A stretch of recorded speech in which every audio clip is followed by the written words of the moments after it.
اللہ تعالیٰ نے قرآن پاک دیا ہدایت کے واسطے اور تمام احکامات کے واسطے کہ ہم اپنی دنیا آخرت سنبھال سکیں، اور وہاں یعنی کہ غیروں کے طریقے سے، جیسا غیروں نے کہ انجیل توریت اور زبور وغیرہ میں تبدیلی کر دی، یہاں نئی ایک اور کتاب تیار کر دی۔ دیوبند مرکز 50 برس تک جو ہے اعتراض اٹھاتا رہا، آج وہ بھی رچا ہوا ہے۔ وہ مرکز کے 50 برس تک یہ کہتا رہا کہ یہ لا اعتبار کتاب ہے، ساری حدیثیں اس میں ضعیف ہیں، آج اس قدر کیوں رچا ہوا ہے؟ یہ وہی بات ہے جو میں نے یعنی 30 برس پہلے سے کہی تھی کہ یہ پیسہ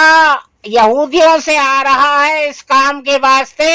لہذا یہ ہے کہ وہ لاک ڈاؤن کے شروع میں ہی کھل گیا، اور جو آج دیوبند بھی رچا ہوا ہے، اس کا مطلب یہ ہے کہ سب یہ یہودیوں کا ہی ہاتھ ہے۔